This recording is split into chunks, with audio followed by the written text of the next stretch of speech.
Well, good morning, everyone, and thank you so much for tuning on in to our Valley News Now broadcast this morning. We are looking at quite a bit of action going on at the Dakota Magic Casino Skycam that we've got over on our website. I'm going to give you a little bit of a preview of what we've got for the day ahead of us. But first of all, thank you again so much for joining us here on Valley News Now. My name is Alex Larson. So like I said, lots of action, as you can see, going on behind me at the Dakota Magic Casino. I'm going to pull up my computer screen for you here just to share what we're looking at for today as well as the rest of the day. So as you can see here, we're on the Valley News Live website. I'm going to hop on over to the weather tab here. Looks like meteorologist Lisa Green just updating this for us. Midweek change with rain and thunderstorms.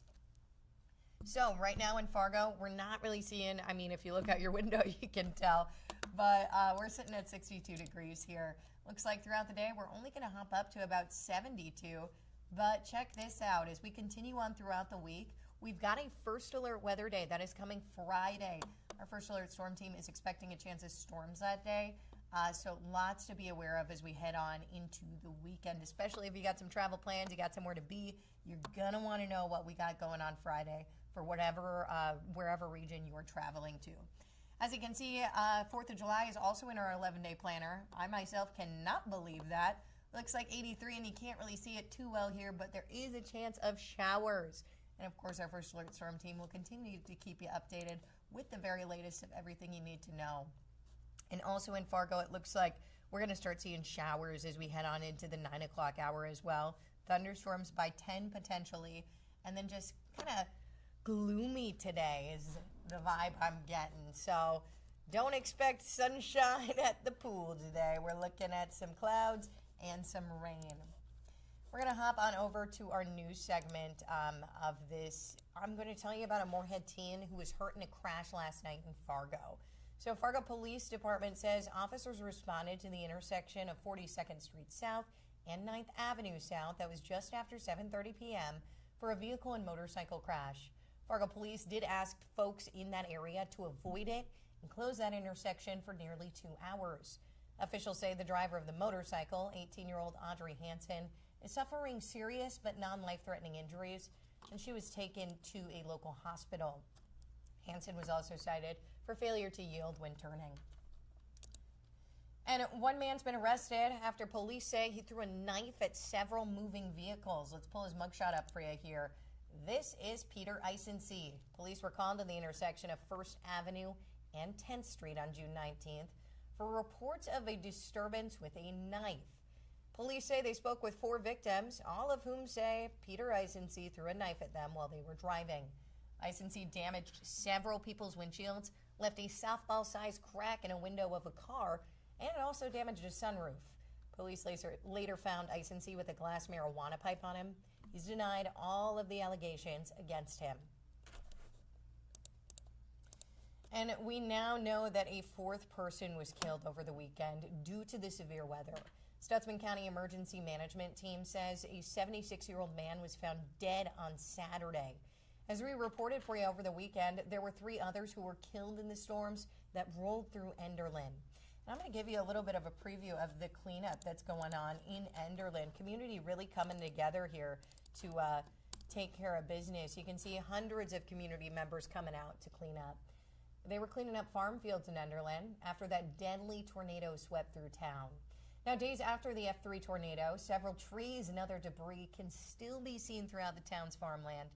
More than 150 volunteers came out and picked up what's left of the wreckage. They say this is crucial come harvest time. And they had the local FFA chapters out there. I know that Enderlin's as well as Kindred, there are probably more out there. They say that maybe it's not their homes, but it's their fields, it's their livelihoods. Volunteers just want to help and make sure everyone can be stable and have help after these disasters. Like I said, FFA is out there. If you live in that area and you need help with field damage control, you can get in touch with them for support.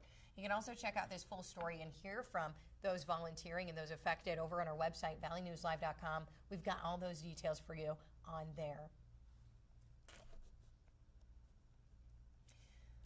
Moving on here, I'm going to show you a little bit more of the dam, and it looks like we're going to have the same video. That's fine. Okay, North Dakota Governor Kelly Armstrong will be in that area later this morning. He's going to inspect the damage after the tornadoes tore through the region. Armstrong's also going to meet with the local leaders and volunteers helping with cleanup efforts in and around the communities of Enderlin, Page, and Hunter. Armstrong did declare a statewide disaster Saturday. He also activated the state emergency operations plan after those tornadoes. Strong winds and hail caused that massive damage across the state Friday, claiming the lives, like we told you, of 3 people. We do plan to have a team there as Governor Armstrong surveys the damage today. We'll continue to update you as we learn more. Over in Minnesota, Governor Tim Walz made his way through Bemidji yesterday, surveying the storm damage. We're going to show you a little bit of the video of that damage over in Bemidji here. So first, when Walz got to town, he got a briefing from local leaders at the Emergency Operations Center. He was given a tour through Bemidji to look at this extensive damage, as you can see here on your screen. He later did tout the efforts of folks in the community helping one another, as well as state and local leaders. We're going to hear from him now. Just a few months ago, running through the processes of what would happen if something like this happened. And what you see is listening to them. Notifications went out to people 20 minutes in advance for the last one. That is incredible work by the forecasters who get us the information, but it's incredible work by these folks who know now is the time, not to scare people, not to cry wolf, but to get people protected.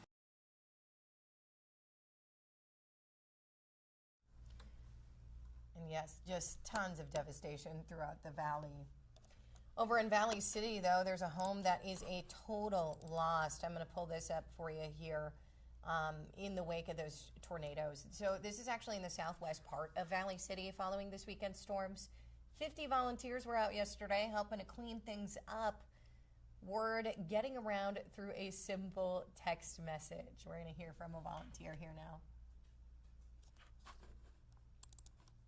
Showed up just for this, and all the staff and adults and community who said there's something I can do to help, and I'm going to offer that. So yeah, my reaction to this is obviously is wild to see, but it's pretty amazing to see the good hearts of everyone who knew that they had things to give in this situation.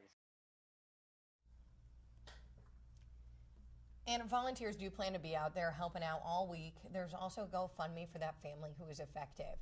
We got lots of ways you can help those affected. All you got to do is head on over to our website, valleynewslive.com, and click on this story. And it's now been 1 year since the side of the Rapidan Dam failed just south of Mankato. After several days of heavy rain across the region, water started to go around the dam. Power of the water eroded the western bank. And since the time of that flood, County Road 9 bridge has been removed. Plans are underway to rebuild that bridge, though.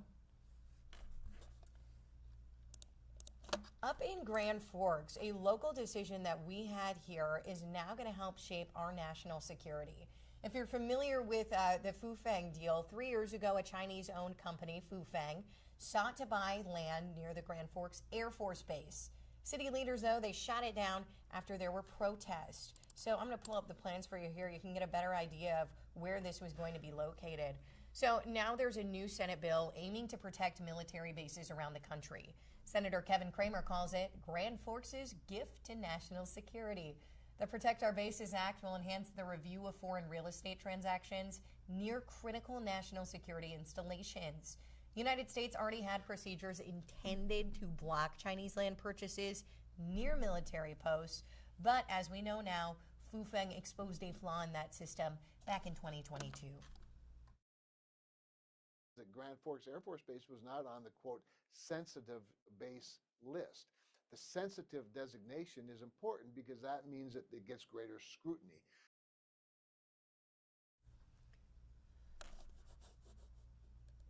So, as we know, Grand Forks is on that list now. Senator Cramer says there's more work to be done, and he'd like to see all military installations put under the sensitive category.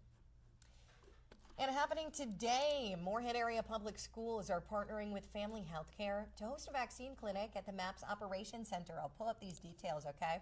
So this, again, MAPS Operations Center, you got that address up on your screen. It's 1313 30th Avenue South in Moorhead. This is happening today from 10 a.m. to 2 p.m., and it's going to have vaccines for all the vaccinations for school-aged children will be available at the event. You can walk up. You're welcome to. But they do prefer if you registered, if you're planning to go. Just takes a couple minutes. And you can find all of that information easily over on our website, valleynewslive.com.